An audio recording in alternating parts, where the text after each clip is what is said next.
Is it going? Oh, okay. So then there's that.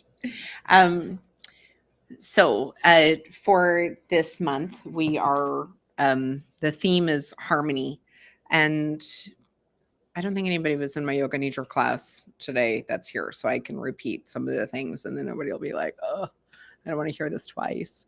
But when we think of harmony, and if you think of it from a musical standpoint, it's like a collection of different sounds, right, that come together and create something really beautiful. Um, there's also, you know, we tend to think, and I say we, and I don't wanna generalize everybody in this, but that if things are going well in my life, it means that everything's going smoothly. But we know that that's not the case, right? Because, like, that doesn't last. And if everything is too smooth, then there's no contrast. Contrast actually allows us to know when things are smooth, and it gives us a deeper appreciation for when things are smooth. So contrast is okay, right? And ups and downs and bumps and the things that really blow, those things are okay, you know? It's just, getting to the other side of those things, that tends to be where we get stuck. We get stuck because, we even in all of our intelligence, for whatever reason, as soon as suffering comes up, we think we're gonna stay in that suffering. I don't know why we all do that, but we all do it.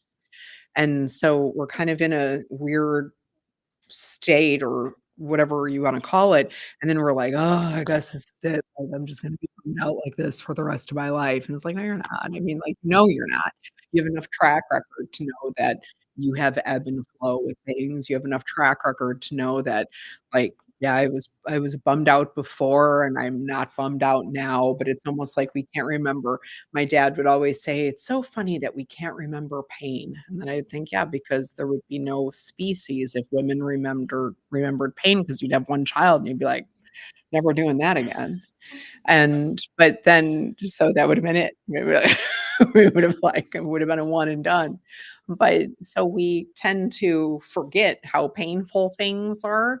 So that's a good thing, because, like I say, it helps us to kinda keep going, but then weirdly, we get stuck when we're in a moment of pain or suffering or whatever the case may be, and then we start thinking that this is the new reality, that this is how life is going to be from here on out, and we forget that it isn't, that we're actually gonna get through it. And so that's when we start to kind of fine tune our mind a little bit more and more and more, that's when we can start using those moments of suffering in this play out of harmony, right? Like if we're gonna Quentin's really getting into classical music right now. This is kind of like his new jam. He's like super excited about it. And and when you look at a score of music for, whatever it is, there's incredible peaks and crescendos, and then things that get softer and, more soft and melodic or whatever the case may be. And it really is a really beautiful depiction of how our lives are. And then at the end, we have this beautiful harmonious thing that we can see, right? So it's getting through each each of those moments. So how do we do that? That's the next question. A lot of that just comes down to being really quiet, and learning to discipline our mind more and more. It can be really difficult to discipline our mind. It takes time and it takes patience. It takes, sometimes there's that idea of wrestling, like wrestling with the mind, and all of those things, they make us stronger. The wrestling with the mind, all of those moments, they make us stronger. It makes it so that we actually start to have the tools that we need in order to be able to create the gaps between each thing. So when we're in a moment of suffering, because we've used the disciplines of wrestling with our mind on our cushion or whatever it is that we're doing, whether it's yoga nidra, doing the dishes, and we call it dishpasana, right? Like just trying to be like really mindful with doing one thing, doing these different mindfulness practices. That in those things, that's your training camp, right? For when you're in those moments of caca. Okay. And so we go to the gym and we get strong, if that's your jam. You go to the gym and you get strong so that if you're doing something that requires a lot of physical exertion, you're able to do it, right? And it doesn't like just lambast you and make things hard. When we do our mindfulness practices, that's all we're doing. We're conditioning our mind on a regular basis so that when those caca spots come up, we can go, I, I know how to sit quiet. I know how to be still, and I can be patient and roll this out. So that's how we're doing. Okay. That's how we create these beautiful harmonies in our life. I'm going to clear my throat. I'm afraid that this big giant thing is going to make a horrible sound as I do that. I have a 10-second delay, Oh, good. So she has no idea what's going on even. That's fantastic. I've got this big giant microphone in my face now. Oh, it's a foot rest.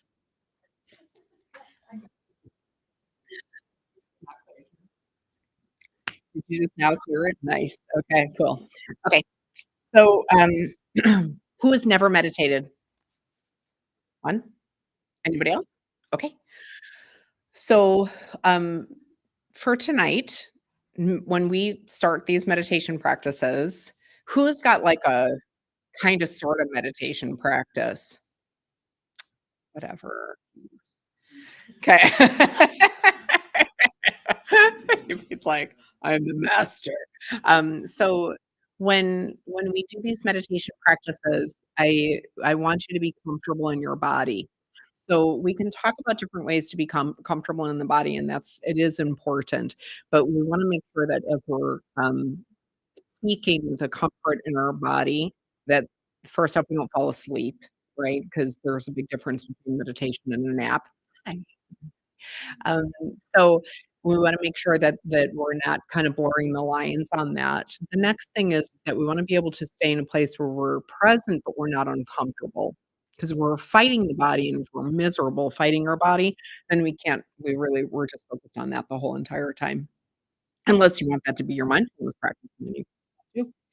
Um, so for, uh seated being seated properly for meditation, when we think about that, we can sit up nice and tall, and then we can cross our legs in the Sukhasana, which is easy seated pose, and one foot you can't see because I have this big giant tower here, but, one foot's forward and then another foot's in front of that, and usually that's pretty comfortable for the majority of people. It usually sits your, hips up just right so that you're kinda, seated comfortably. Hips higher than your knees, always, because, that's helpful. So then if this doesn't work for you and this isn't your jam as far as this part goes, you are welcome to lie down.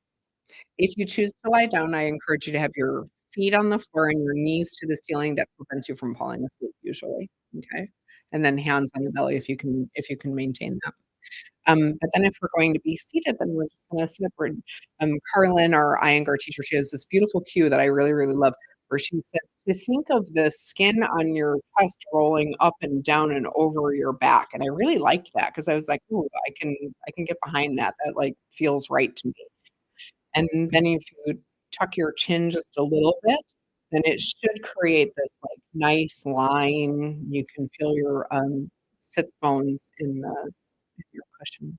You shut off the black lights and then turn down the front ones. And then just close your eyes softly so that all four corners of your eyes are nice and loose. They shouldn't be smashed shut.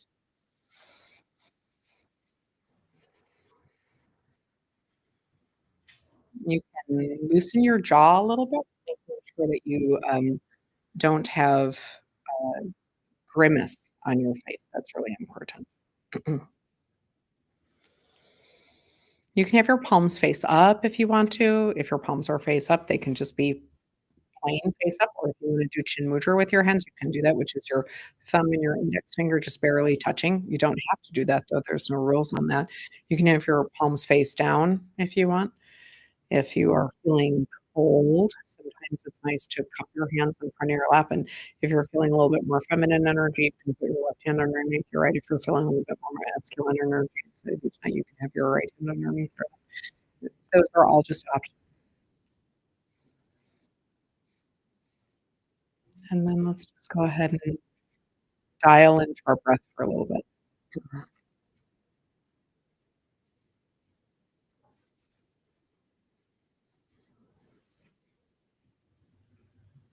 So feeling this awareness of the breath coming in and going out.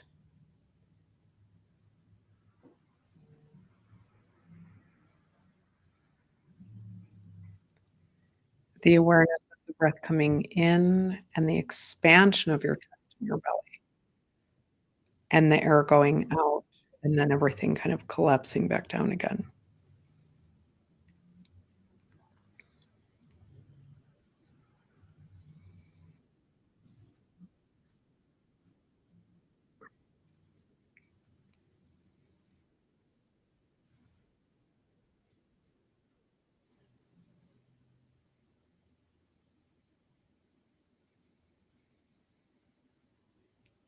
So for tonight, I'd like you to allow yourself to be very present with this container that is your body.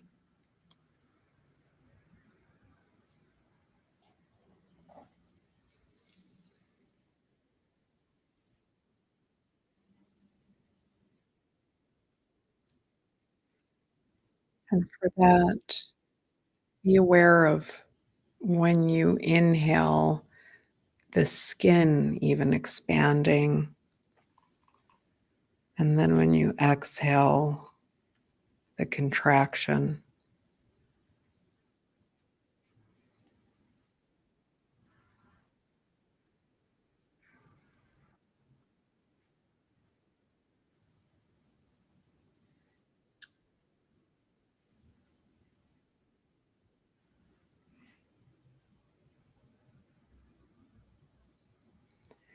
There may be a temptation to start thinking about other things or pulling yourself away from yourself, those outside thoughts, even if they are benevolent of, "Oh, I wish I could help this person," or "I could do this or I could do that." I am asking for you to just 100% be with yourself tonight.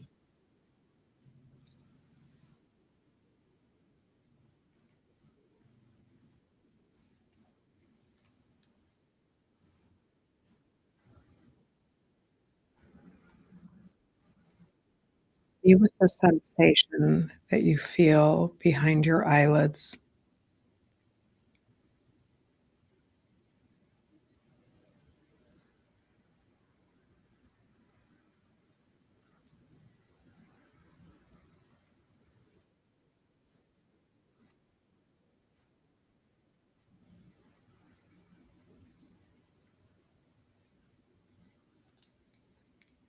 Be with the sensation that you feel at the back of your throat.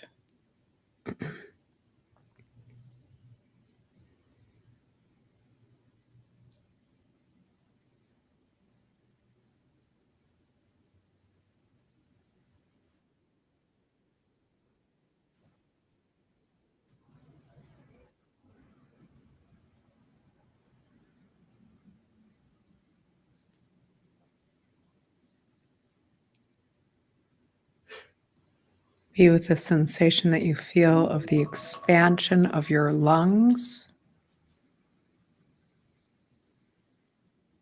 and the contraction.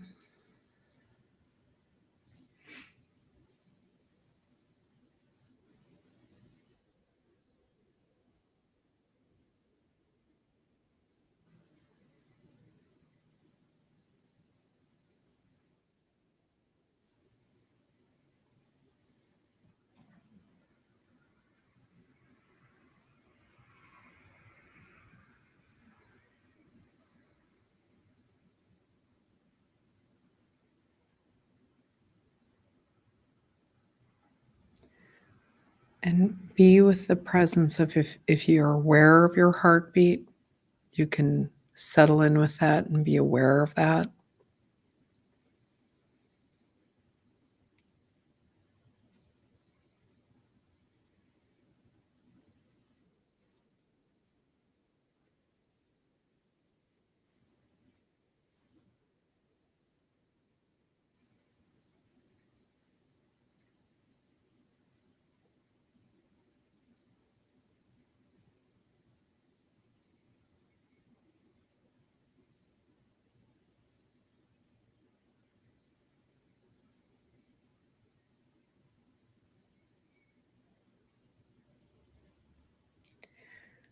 And then be with the expansion of your diaphragm and anything that you might feel in your gut or in your intestinal tract.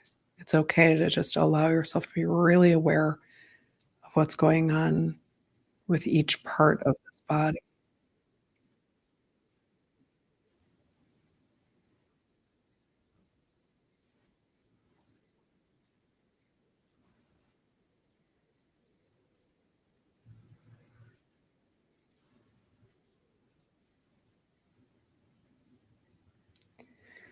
If a story shows up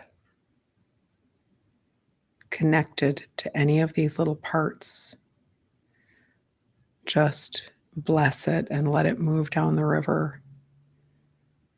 This isn't about the stories attached to those things. It's just about each one of those parts of the body. So for the next few minutes, as you dial in to those parts of yourself inside of your body, if there are any thoughts or stories or attachments that show up in conjunction to any part of that, it's like, oh, I'm not doing that right now. I'm just focusing on the breath, digestion, the expansion, the heartbeat, the feeling inside me. Mm.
If for some reason something in the body becomes uncomfortable,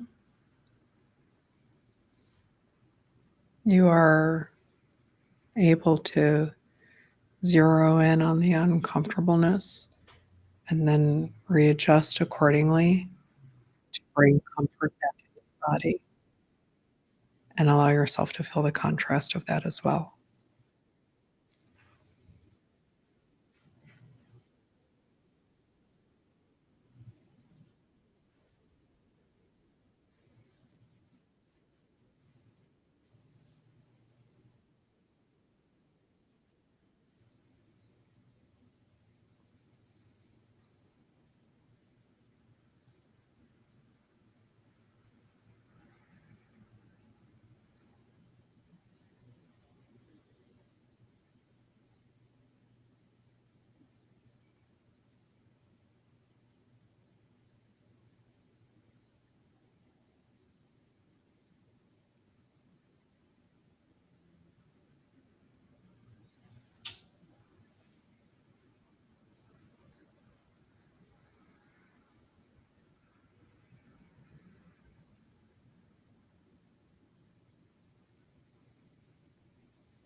allowing yourself to be this breathing vessel. And notice how your breath fills each part of you.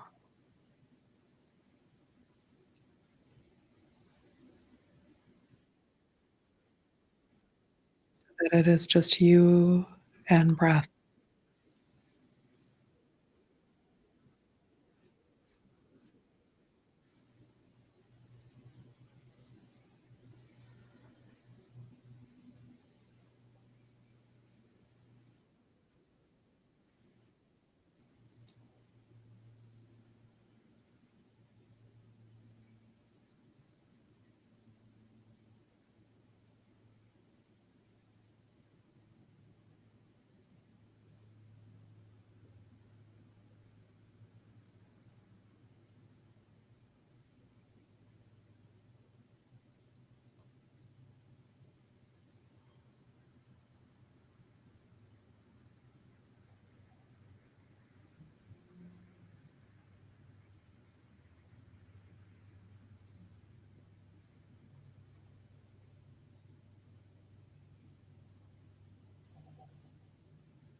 Allow yourself to take a nice deep inhale. And then just let that go at however you feel right to do so. Let's do that again. Inhale deep.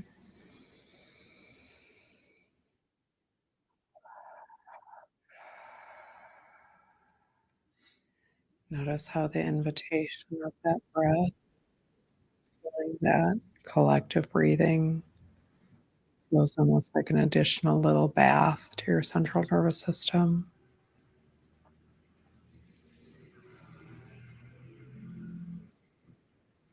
And start to bring in a little bit of movement to your fingers and your toes.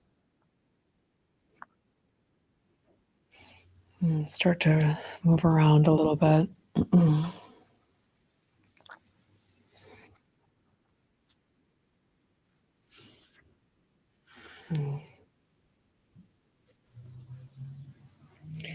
And when you're ready, and in a moment, you can open up your eyes. Okay. Peach, you look so happy. It's happy. Isn't that nice? Yeah, that was my Yay!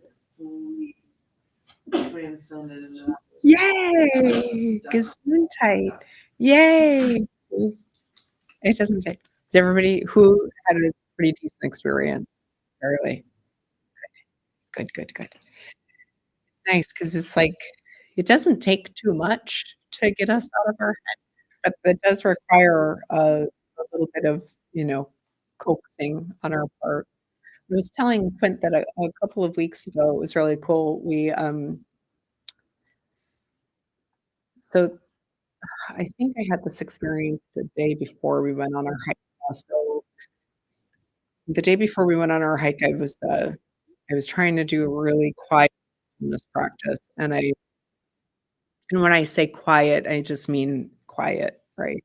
And, um, I started to notice, we do a lot of projecting. I mean, we kinda live in a world of projecting often. So and I could feel myself projecting on things and projecting and blaming and poking, even as I'm laying there, well, the reason why I think like this is because of this, and the reason why I think this is because of this person, the reason why this happened is because of this, right? And I could feel like all the little stories kinda playing their rhetoric. And so I kept on trying to, "Gosh, Melissa, go back to me, like, go back to me." And, I noticed that it was weird. It was like each time I would have this interruption of thought, I this is the strangest analogy, and I'm really hoping that it lands with everybody in here, but, like, in I don't know, when I was little, like, we would watch Pokemon and Yu-Gi-Oh! Videos, right? And, the that animation always has, like, these, like, "Ah!" Like, these things, and there's these weird little I don't know, just like images that show like something hitting you or an exclamation or something like that, and I kept on seeing this like weird gray, and it looked like an animated gray bar, like, like hitting me in the head, dunk, dunk, like every time, and it looked like, I don't know, it's just like that type of artwork, it was like, dunk, dunk, dunk. And so I was explaining that to him, and then the next day we went on this hike, and I looked and I saw a rock that looked exactly like that, and I have it in my bathroom to remind me of that choo, choo, thinking of other things other than me, right? And it's like, so when we're able to kind of drop into these practices where we're real quiet and real still like that, we don't get hit tink, tink, tink, tink in the head with that dumb brick or rock or, you know, Japanese art. That just kept on, like, hitting me. And, um, so I it's when we can get to that point where we can just empty out the vessel completely, and that's what it is, it's emptying out the vessel completely and then just being in the vessel. That's the only thing that's there. And gosh, it's the most liberating thing ever, and you just think, "I just wish I could stay forever," you know? And I could feel that we're in a good place because, like, the room was just I don't know if anybody else noticed, but it was like I think all the traffic stopped on the road too, it was quite nice. But anyway, so, practice that, practice that as often as you can. Um, when you're doing your practice, I would really encourage you to catch your stories, okay? Because the stories, that's our Achilles heel. That's the little hook. Um, there's, cactuses that have almost like invisible barbs on them, right? And then when you walk past them, like, the, cholla, which I think are from outer space or something and have taken over the desert. There's days that I drive through the desert, I'm like, "I don't feel like they're from us. They're from somewhere else, and they're just taking over the whole entire desert." But you walk past it, and it's like out of nowhere, it just it's got you. And our stories are like that. They have these invisible little barbs on them, and they just like, and they grab us, and then that's it. And we can't get out of them. Not perfect. I'm a long shot. And so but I'm that's been the thing that I've been working on so much is like, "Oh, that's just a story. That's a story. That's a story. That's a story. That's a story." Whether it's true or not, whether it really happened or not, we're not trying to negate the pain and the suffering that we all go through because everybody goes through it, but it's still just a story.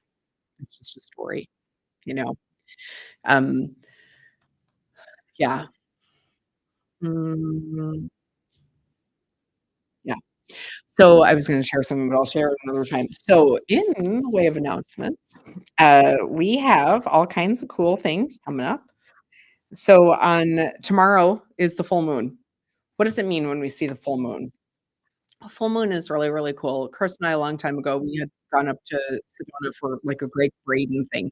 And then while we were up there, they had this really cool guy. I can't remember something. I can't remember his name now. Anyway, he took us on this walk and he did this really cool narrative about the moon. And he said that for like, it was something like 2 years, he just got up every single day to make sure that he could watch the moon go through its cycles, and he did it for 2 years. And he realized what the moon was teaching him and this process of what the moon would teach him, and how when it's the new moon, it's like we're kind of stripped clean from everything, and then we can start to make intentions to build ourselves forward of whatever it is that we want. Then we have the full moon, and I like the way that he said it. His name was Joseph Whitewolf. I think that's right. I feel like that's right. So you guys can look him up online 'cause it's just a cool little guy. He's like native guy from Canada. So, um, anyway, he said then when the moon is completely full, it was like his ego just shining back on him, and then he would just, like, make the intention to slice off parts of his ego over the next transition until the new moon again, and I always loved that. I just thought that was such a cool idea and, like, a little ritual for yourself. So, full moon energy, I warn these things every single time because I feel them, I feel it so strong. New moon energy, full moon energy, weird, weird, weird, weird. Why? So much energetically is happening just magnetically, right? Waters are swelling, we're over 70% water, so we feel that too. This is why they have all the stories about werewolves and stuff like that. It's just because people are weird, right? We're just we're just weird at this time. This is why hospitals have more staff on during full moons. This is why police departments have more staff on during full moons. You know what I mean? So it's like it just is. Um, so really cool stuff though is happening energetically as far as like I feel there's like a lot of really cool clearing things that are happening right now. So whatever it is, just accept it. Remember, it's the harmony of your life. It's that beautiful symphony that makes everything go round and round. Um, then Thursday and then with that, full moon, are there any special frequencies sound back tomorrow night? It's full. Is there a waiting list? Or waiting list open. So if anyone wants to register, Yeah. So what does that mean though for them? for people, there's a cancellation. One person or the other, they get moved up. Okay. So you're kind of just on, You're like in limbo. yeah, it's Spirit Airlines. Nice. I might have gotten a $75 ticket to Chicago, or I could be waiting somewhere in Detroit. You just don't know. There's actually one spot. Hold on. There's one spot available. So let me tell you, Nancy's going to be gone for the next couple of months. She's having a surgery, so this is going to be her last sound bath for the next few months. And it's full moon, so she's doing like something extra special. So get that last spot, yo. Okay. The next thing is on Thursday, we have our sobriety circle, and this is the second month for that. I'm so excited about this. Caitlin is the one spearheading this for us. If you know anybody has been or is currently in any form of a 12-step program at all, I just encourage you to tell them about this, let them know about this. It is not to be in lieu of your program, it is to be a support to your program. Okay, so 'cause it's nice to be like with nice, like-minded people that are kind of working towards higher vibrational things, and so it just feels good, right? So it's nice. So that's this Thursday at 8:15 PM. Then on Saturday, we have 2 events. We have our hiking club. Quentin?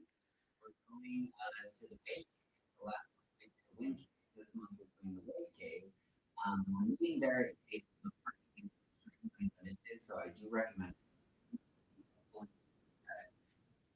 For those of you that haven't been before, it's a little physically challenging. Wave Cave, not Wind Sorry, Cave. thank you. Mhm. What did I say? You said Wind Cave. It's okay. Big Wave difference. Cave. Yeah. The Wave Cave is a little bit more of a physically challenging hike, so it's probably the most challenging hike we're going to do this year. Most people can do it. I just recommend make sure you're in shape. If you have climbing, bad at because in the end it gets a little steep and not like you're rock climbing, but it's just It's like barely bouldering. yeah, barely bouldering. Yeah, Barely bouldering. barely bouldering. But I did it coming off of COVID. And there was a time like toward the peak point that we were going, I looked at Chris and I'm like, just go on without me. And I like, I was like, I thought I was gonna die. But I made it. And then I got to the cave and then I was like, we should send for a helicopter to come and get us. But yeah, yeah.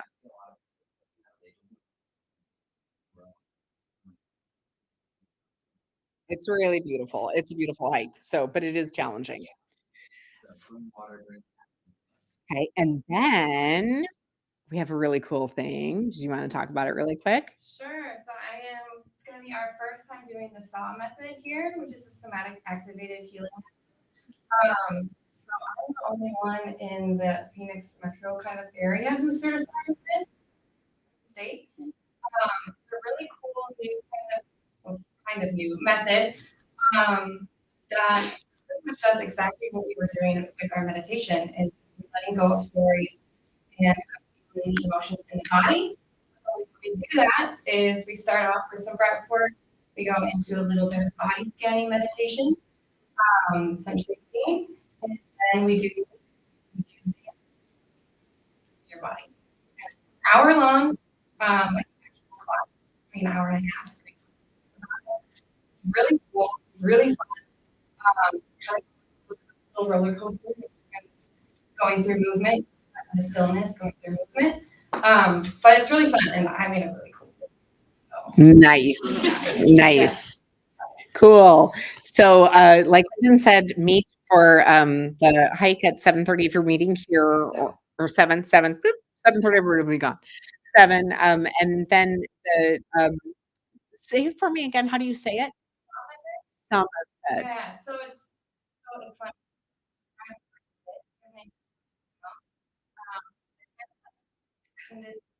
Oh, Like, and made it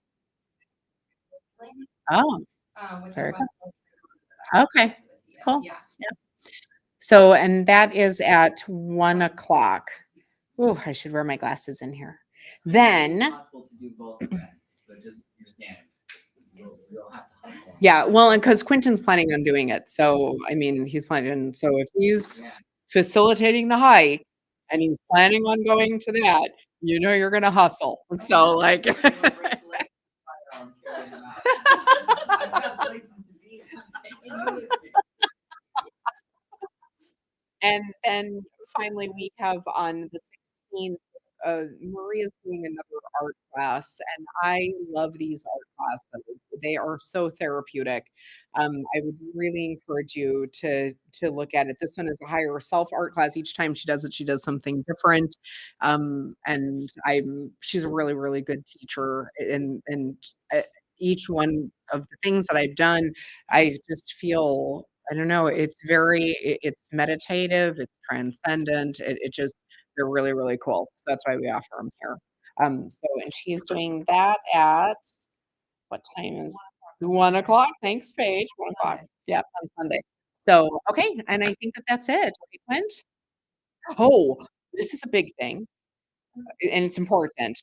The calendar is wrong. I have down here that March 1st is Customer Appreciation Day. That is a lie. It is on the 22nd of March, okay? So, big difference.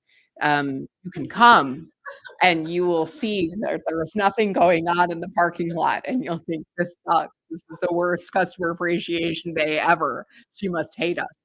So, but on yeah. But on the 22nd of March, and that is a fun, fun, fun event. So, okey dokey, everybody.